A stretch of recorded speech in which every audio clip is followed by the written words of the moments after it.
Conhecido desde 2009 pelo seu trabalho com a banda Selvagens à Procura de Lei, referência no indie rock nacional, com quem lançou 5 álbuns, um EP e alguns singles, o cantor, compositor, escritor e produtor musical cearense Gabriel Aragão acabou de lançar o seu primeiro álbum solo, Rua Mundo Novo, produzido por Marcelo Camelo. Gravado em Portugal, o disco traz uma abordagem única, aproximando o artista de uma sonoridade de MPB contemporânea e do folk brasileiro. O trabalho apresenta Gabriel nos vocais, guitarras e violões, Marcelo Camelo no baixo, bateria, guitarra e percussão, Laura Lavieri nos backing vocals, violinos e violas por Felipe Ventura, teclados por Cláudio Andrade, além de metais e cello gravados por músicos portugueses. O lançamento veio na sequência da estreia literária de Gabriel Aragão com O Livro das Impermanências e também do lançamento da trilha para o filme Malhada Vermelha, recentemente indicada ao 30º Prêmio da Música Brasileira. Antes do álbum, Gabriel Aragão já havia lançado também um EP solo chamado Abre Caminhos, em 2022. Vitrine Nova Brasil, com Lívia Nola. Eu quero começar conversando com você. Aqui no Vitrine eu gosto de trazer um pouco da história de quem está aqui sentado conversando comigo lá do início. E você nasceu em Fortaleza, é isso? Fortaleza, exatamente. Fortaleza, Ceará. Mas você passou... Eu vi que você tem uma infância que você passou no sertão do Ceará. Sim, em Quixadá. Quixadá. Mas foi assim, você é família que você ia visitar ou você chegou a morar lá? Não. Morei, passei parte da infância em Quixadá. Morou lá. É, exato. Então, foi muito marcante pra mim, cara. Eu tinha 3 anos, acho que fiquei até os 7, mais ou menos, assim. Anos 90. Então, a gente pegou ali 94, cara. Eu lembro que meu pai, enfim, surgiu uma oportunidade dele pra lá. Ele é engenheiro ambiental, então foi cuidar da limpeza urbana de Quixadá. E quem teve a oportunidade de ir para Quixadá para conhecer é um sertão muito diferente, assim, porque tem os monólitos, umas pedras gigantescas, então é muito místico, assim, é impressionante Quixadá. Eu tive agora recente que eu fui fazer show em Quixeramobim, que é pertinho, mas para chegar lá você cruza Quixadá e é tipo assim, cara, é impressionante, quando chega é impactante, assim, sabe? Mas me impactou também demais, assim, essa aridez e tal, E depois você voltou para Fortaleza? Voltei para Fortaleza. Onde você morou até vir para São Paulo, que exatamente. A gente vai Tô chegar aqui nessa há parte. 10 anos em São Paulo. 10 anos em São Paulo. Exato. Mas em Fortaleza, e aí você, em Fortaleza, com outros músicos cearenses, você monta uma banda de rock. Sim. Vamos falar, 2009, né? Foi isso? 2009 eu desde 2007, 2006, tentando montar essa banda de todo jeito.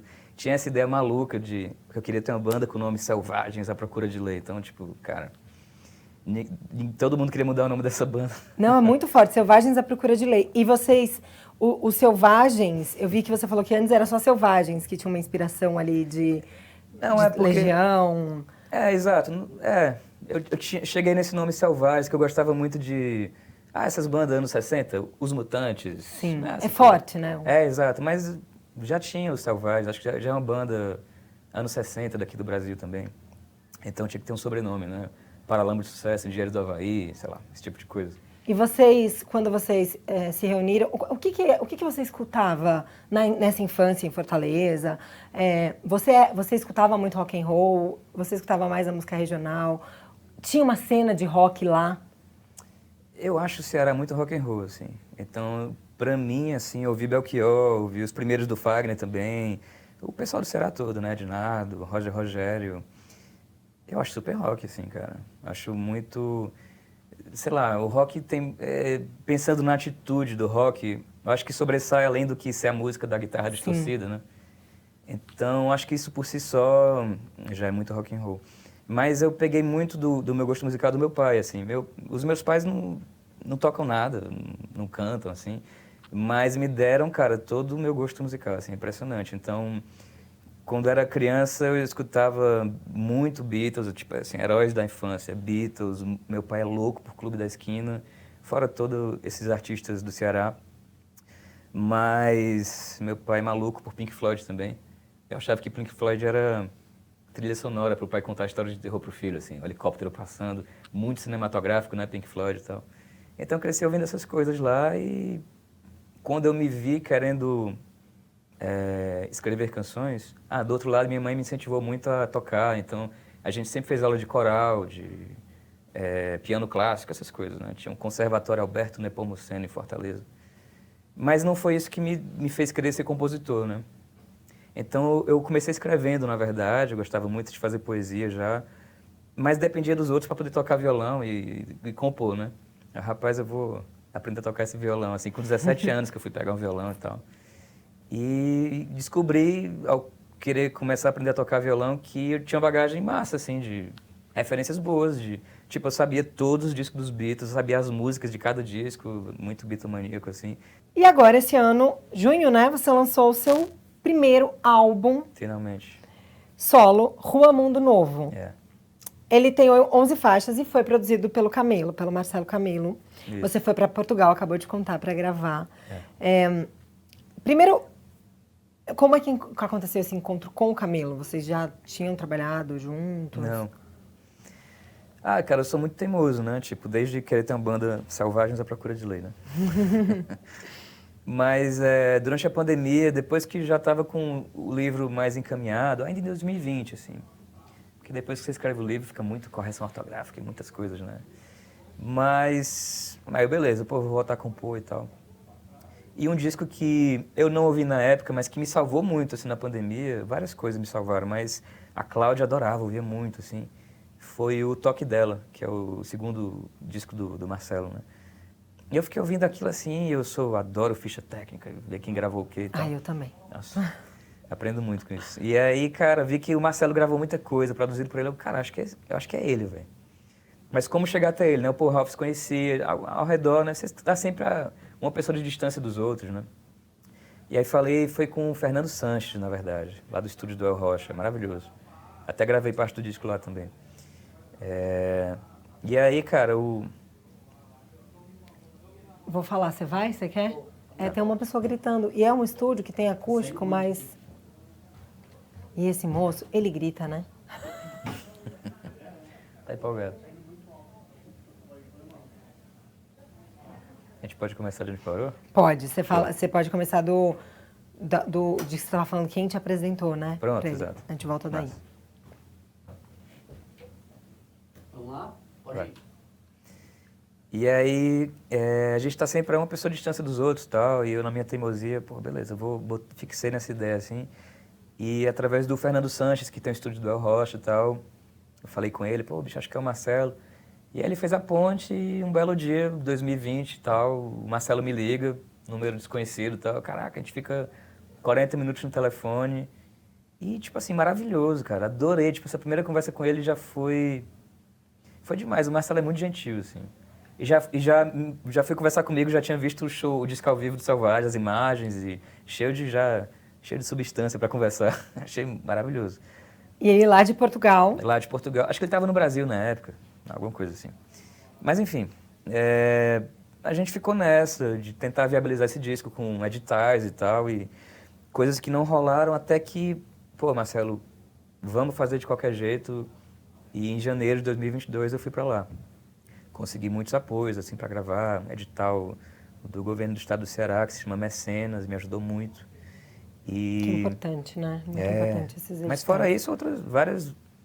Cara, um disco de muita ajuda, desde ficar em casa de amigos lá em Lisboa, esse tipo de coisa, né? Enfim, e estive lá e foi maravilhoso, cara. E o álbum, eu vi um vídeo de você falando sobre ele ser um disco que fala sobre saudade. Sim. E também que você pensou numa figura de um nordestino vivendo no Sudeste. Sim. Que pode ser você, mas pode ser qualquer outro nordestino vivendo no Sudeste, uma experiência. Mas eu escutando o seu álbum, além disso, eu senti muita esperança. Sim. Eu senti que todas as faixas trazem algo de esperança. Você fala de esperança em todas elas e de uma certa relação com o tempo, de tipo, sim, calma, que o tempo resolve, o tempo vai acontecer. Sim. Por exemplo, tudo no mundo tropeça antes de andar, então, tipo, tudo tem seu tempo, tá? A gente erra pra... Ou, vou citar algumas partes, mas vou na calma, vou com tudo, tenho pressa não, algumas canções. Uhum. Eu senti uma coisa muito de esperança. E não sei se você me corrige se eu tiver, foi a minha percepção, assim, que tem passa uma mensagem de esperança em todas as canções. E a música que dá nome ao álbum, que é Rua Mundo Novo, você fala que você escreveu... O que acontece a história? Que você viu uma pessoa que estava em situação de rua conseguir construir se erguer e ter uma casa. Exato, Não lembro quando que eu vi uma matéria dessas coisas, não sei se, sabe, final do Fantástico, esse tipo de coisa. Sim. Assim. Um cara daqui de São Paulo, uma pessoa que viveu em situação de rua, acho que a vida inteira, pelo que eu me lembro, desde a infância, assim. E ele, aos 30 e poucos anos, conseguiu, dar uma volta por cima e comprar a casa dele e ajudava, e montou uma ONG para ajudar pessoas que também passaram pelo que ele passou. Só que essa casa dele ficava na Rua Mundo Novo, então a matéria era em torno disso, dessa esperança. Eu achei muito lindo isso, cara. Eu tenho um caderninho anotado de um bocado de título de músicas a fazer ainda. Eu tinha anotado essa história. Eu disse que ia ser presença, mas o Marcelo, não, pô, Rua Mundo Novo e tal. Depois do Além Caminhos, tu vai chegar na Rua Mundo Novo. Beleza. Eu achei maravilhoso. E assim. nessa canção mesmo você fala, não tem essa de resistir em se alegrar. Rua Mundo Novo, pensei que nunca ia chegar. Estrela no fim do poço, achei que logo ia apagar. Você vê uma luz, né? No fim do poço. Por mais difícil que seja e tal. Né? E não desistir de se alegrar. E essa história é uma das histórias que faz a gente acreditar e ter esperança mesmo, né? Exato. O nome, Rua Mundo Novo, porque eu senti Tem, inclusive, você fala Oba, Oba, Oba. Sim. Oba. E tem uma referência a Jorge Ben e Samba Esquema Novo, ou não tem nada a ver? Porque mais que nada é Oba, Oba, Oba. Porque tá tão internalizado dentro da gente, né? Que eu acho que foi, assim. Que tem uma pegada. Claro que cantando Oba, Oba, Oba, eu lembrava dessa brasilidade, mas não especificamente da música, mas depois é óbvio, né? Assim, lógico que é do Não, e o álbum chama Samba Esquema Novo, e o estilo Rua dele... Mundo Novo, pode crer. E o estilo dele, porque todo mundo chama de samba rock ali, naquela... E ele não gosta... O Jorge Ben fala que é Samba Esquema Novo, o que ele tocava, o que ele criou ali, né? Exato. Então, e achei engraçado esse paralelo com Rua Mundo Novo mas também. Mas eu adoro ele tocando violão de nylon, cara, assim, porque pra mim eu me sinto mais... Quando eu toco violão de nylon, eu acho que eu sou mais ali pra ele, não que eu seja o samba rock, né? Mas o jeito dele de encarar o violão de nylon, mais do que ficar naquela coisinha que não tem nada de errado, mas aqui eu não sei fazer mesmo. Eu não tenho essa pegada, assim. Mas eu gosto dele que parece que ele é roqueirão e desce a mão, assim, no violão. Eu acho maravilhoso. Cara, não, Jorge Ben é demais. Né? Maravilhoso. Você tem... Aí vamos falar um pouquinho, então, sobre algumas faixas. Mas você falou desse conceito, assim, mas eu acho que tem esse personagem que permeia, assim mesmo, essas histórias. Engraçado que antes do Marcelo, quando eu apresentei as canções pra ele, tava tudo... Tinha Rua Mundo Novo, Cidade Baixa, mas tava tudo com acordes menores, assim, sabe? E ele que trouxe isso, assim, pô, Gabriel, tá num tempo tão difícil assim, cara, que pandemia e tal, é o seu primeiro disco. E ele disse assim, cara, que a gente foi compondo de 2020 até chegar no estúdio, né? Vamos trazer algo solar pro teu disco, pô, Fortaleza e tal. Eu fiquei com isso, assim, e acabei compondo essas outras canções. Então, Ainda Está No Ar foi escrito a partir desse mote também, sabe? Junto com o Daniel Medina, meu conterrâneo e tal. Mas foi uma parada que veio, essa coisa da esperança que você falou, assim. Foi uma parada do Marcelo que ele trouxe e eu absorvi e compus pra juntar com essas outras canções, assim, que puxavam pra um lado mais denso, porque senão ia ser um disco todo... porque ele é denso, assim. Mas ele tem a densidade, mas traz uma mensagem de esperança, assim, apesar de tempos que porque surgiu depois vivendo. dessa produção, assim, dele. O Ainda Está No Ar, A Sorte... essas coisas, mas foi muito bom, porque realmente eu precisava escrever isso, cara, muito bom. A Sorte é uma parceria com ele, com o Marcelo. Uhum. E a música que você falou agora, Ainda Está No Ar, é com o Daniel Medina, que também é cearense. A Sorte você traz é uma das frases que eu mais amo na história, que é Faz Escuro, Mas Eu Canto. É do Thiago de Mello essa frase. Que é do Thiago de Mello. Que ele faleceu no dia que eu estava escrevendo essa música. É por isso que você colocou? Eu estava lá em Lisboa, lá sozinho, lá. Cheguei, eu tava lá gravando o dia inteiro e o Marcelo, pô, vem cá, Gabriel. Aí, tocando violão, ele me apresentou 2 canções, sequências de acordes com pedaços de melodia, frases. Então ele tinha já essa coisa de sorte, na virada da montanha. E eu achei lindo aquilo ali, assim, e aí pô, bicho, eu vou levar pra casa e vou ver se eu consigo terminar ela. Dito e feito, fiquei a madrugada inteira fazendo, mas acho que com fuso horário e conversando com o Daniel Medina, que é muito fã do Thiago, do poeta, que faleceu naquele dia, ele mostrou, putz, bicho, esse cara aqui, tá, tu precisa ler as coisas dele. E eu tava naquela parte que eu queria muito trazer algo do Nordeste pra essa canção, que seria a parte do meio, aquelas palmas. E aí, a primeira coisa certa do Thiago é faz escuro, mas eu canto. Ah, bicho, eu tenho que usar isso aqui. Aí o Daniel até falou com a galera lá, que ele é conhecido lá da turma, da família do Thiago. Enfim, foi ali na hora mesmo. Encaixou cirúrgico. perfeitamente. Não, E traz exatamente esse contexto que a gente estava falando, esse conceito do governo, disco. de tudo, De que a gente tempos tava sombrios, passando. só que você continua cantando esperança. Né? Tem algumas citações nesse disco. Tem essa e tem a do Darcy Ribeiro também, Cabra Marcado. Também. É. E aí, Cabra Marcado, você traz essa coisa, o cabra nordestino, você cita Darcy Ribeiro, você fala da saudade do Ceará, faz um contraste com a vida em São Paulo, e tem uma música também que fala de São Paulo, né? Sampa Sampa. Minha e do Tagore. Que você fala sobre se sentir mais só em São Paulo, e antes da gente entrar no ar aqui, eu estava te contando que eu tenho uma grande amiga cearense, que ela fala a mesma coisa, ela mora aqui há 15 anos. A gente é amiga desde então, desde o primeiro dia que ela chegou aqui.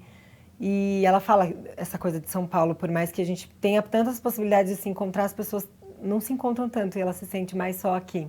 Uhum. Que às vezes ela fala com amigas dela lá do Ceará mais do que com as pessoas que ela tem aqui. Sim. Tem disso.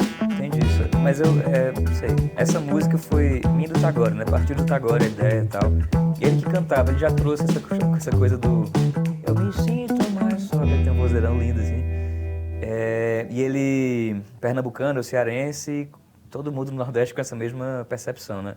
Que quando a gente chega para morar em São Paulo é muito impactante, assim, para começar não tem mais o mar, não tem mais aquela coisa de senso de direção completamente perdido, onde é que eu tô e tal.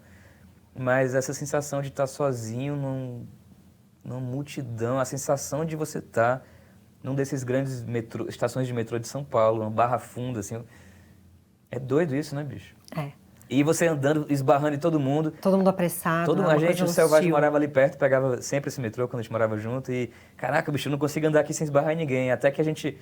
Cara, para você não esbarrar em ninguém, é não fazer contato visual. Ai, que loucura. Né? É tipo assim, pode crer, bicho. Então, se você for andando sem fazer contato visual com ninguém, você vai no cardume ali, bicho, e você passa. Que doido, bicho. É uma experiência coletiva maluca, assim. E é uma coisa que o paulistano nasceu ali e faz tanto que não percebe, mas tem coisa pior do que você não olhar nos olhos das pessoas, né? Mas se você olha, você esbarra em alguém. Exatamente. É tudo doido isso. Mas eu com o Tagore, quando ele me deu de presente assim, essa música para eu terminar, tem esse lado, mas ao mesmo tempo, cara, eu também não consigo mais não estar em São Paulo. Então, quando eu sempre passo fim de ano em Fortaleza e tal. Então, quando eu estou muito tempo lá, eu fico morto de saudade de São Paulo. Essa minha amiga Renata, beijo Renata, é a mesma coisa. Pois é, cara. Ela não vai embora daqui. Então, ela assim, ama. depois que começa com Me Sinto Mais Só, que eu imaginei esse personagem que ele tá chegando em São Paulo, né? Aquela, caraca, essa multidão. E depois vem a descrição de São Paulo. Então, cada palavra vai formar a palavra São Paulo, assim. Separa as avenidas em velocidades, abafa, vai ficando São Paulo. A primeira assim. letra de cada... Se tivesse encarte, as pessoas... Isso é mais fácil de perceber isso. Assim, eu lendo, vi. Uma grande pesquisa. Lava Pés, pô, que escola de samba de São Paulo. Lava Pés, teu samba sempre tem razão, outra visão e tal. São Paulo. E depois parece que em São Paulo eu me sinto mais sol. Aí mudou o sol para sol. Pois é, porque você já se acostumou e tal, e você carrega o pedacinho de Nordeste dentro de si e tal. É bom, você traz um pouco de Nordeste e você começa a gostar daquela vista cheia de prédio. Tá, não, em São Paulo também tem coisas incríveis, né? Culturalmente não, também. Tipo, os amigos que eu fiz em São Paulo, eu sei que são pra vida inteira, assim.